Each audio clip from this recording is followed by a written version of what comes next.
नमस्कार, आदाब, सत श्री अकाल दोस्तों। वेलकम है आपका इस वोकैब की सीरीज में तीसरी वीडियो का। आशा करता हूँ मेरे द्वारा बनाई गई वोकैब की ये सीरीज आपको पसंद आ रही होगी। तो आज की इस वीडियो में हम जानते हैं कल्चर से रिलेटेड कुछ शब्दों को जो बहुत ही इंपॉर्टेंट है।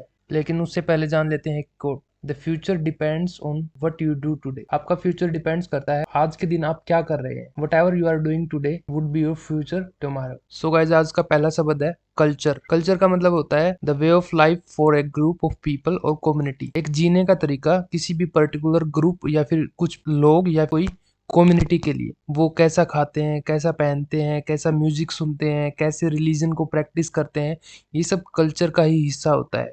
इसका एग्जाम्पल हम देख लेते हैं। India is a land of culture and tradition. Bharat का ऐसी भूमि है जिसमें बहुत सारे कल्चर एंड ट्रेडिशन है। नेक्स्ट वर्ड है दोस्तों हेरिटेज। हमने हेरिटेज वर्ड बहुत जगह सुना भी होगा और हम इसको कई जगह पढ़ते भी हैं।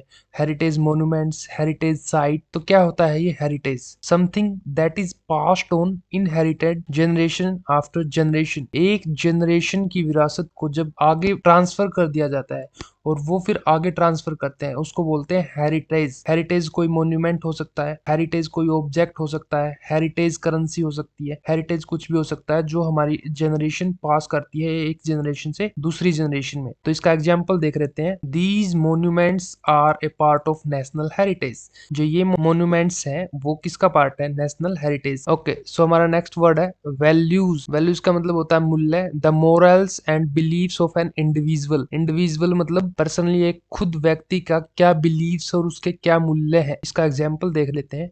He is a man with high moral values. वह कैसा व्यक्ति है? High moral values. Moral values the key components of A persons character. Person का जो कैरेक्टर होता है उसकी की कंपोनेंट्स क्या है? मतलब कि वो कैसा व्यवहार करता है जब दूसरे लोगों से मिलता है और वो किसी की हेल्प करता है, वो क्या करता है, उसकी वो मोरल वैल्यूज होती हैं। तो वैल्यूज का मतलब क्या हो गया? किसी का मूल्य, किसी चीज का मूल्य या फिर किसी व्यक्ति का मूल्य। नेक्स्ट वर्ड इज स्टीरियोटाइप, रूढ़िबद्ध धारणा। ये बहुत इंपॉर्टेंट वर्ड है गाइस। ए जर्नलाइज्ड बिलीफ और idea about a particular race और सर्टेन ग्रुप ऑफ पीपल। ये कोई पर्टिकुलर रेस या फिर ग्रुप के बारे में एक आइडिया या फिर बिलीफ होता है, जर्नल बिलीफ। कोई किसी पर्टिकुलर कम्युनिटी या फिर रेस के ऊपर कोई भी बिलीफ बन जाता है किसी दूसरी जगह पे। जैसे blonde people are often stereotyped as not being smart. ये कहना चाह रहा है ब्लोंड पीपल जो होते हैं वो क्या होते हैं? स्टीरियोटाइप्ड होता है, मतलब उनकी रूढ़िबद्ध धारणा होती है एज नॉट बीइंग स्मार्ट, और स्मार्ट नहीं होते। So the next word is prejudice, मतलब पक्षपात करना। Meaning a negative opinion about a person और a group without directly knowing them. बिना किसी को जाने उसके बारे में कोई नेगेटिव ओपिनियन बनाना ही प्रीजुडाइस होता है, पक्षपात होता है। मतलब he has a prejudice about fast food restaurants. मतलब उसकी एक धारणा है या फिर उसका पक्षपात है किसके बारे में? किसके लिए? फास्ट फूड रेस्टोरेंट्स के लिए। सो और next word is cultural diversity. Cultural diversity word भी हमें बहुत जगह देखने को मिलता है। सांस्कृतिक विविधता। हर एक संस्कृति में बहुत सी विविधताएं होती हैं। The difference between different cultures, कुछ विशेषताएं होती हैं। हर एक कल्चर की अपनी एक पहचान होती है। इंडिया में बहुत सारे कल्चर को प्रैक्टिस किया जाता है। So Indian community is also a cultural community and it has a lot of diversity in the Indian religion and culture. इसका एग्जाम्पल देख लेते हैं। Cultural diversity is high in countries that have been accepting immigrants for many years.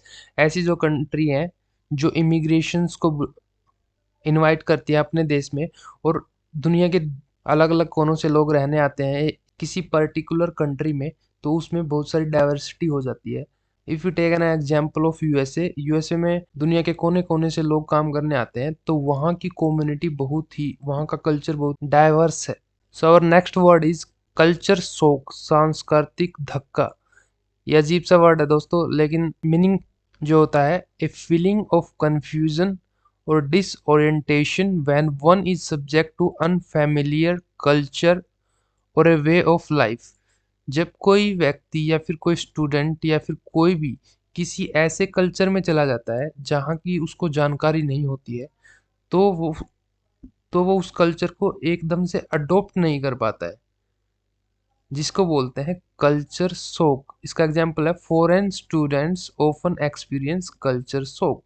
जो foreign student होते हैं, जो अपना देश छोड़ के किसी दूसरे देश में पढ़ने के लिए जाते हैं, वो किस चीज़ को एक्सपीरियंस करते हैं? कल्चर शॉक को। So our next word is discrimination, मतलब भेदभाव। इसका मतलब होता है unfair treatment based on prejudice of a person और ए ग्रुप। मतलब कि किसी भी पर्सन के साथ अनफेयर ट्रीटमेंट करना, मतलब कि भेदभाव करना। इसका एग्जाम्पल है it is unethical to discriminate against people because of their gender और कल्चर। किसी से डिस्क्रिमिनेट करना, भेदभाव करना against people because of their gender और कल्चर। कई जगह ऐसी देखी गई हैं जहाँ पे जेंडर के नाम पे भी भेदभाव होता है, डिस्क्रिमिनेशन होता है, और कहीं पे कल्चर के नाम पे होता है। So thank you for watching this video guys. If you like this video, please subscribe my channel and hit the bell icon so that you get the latest notification of my video.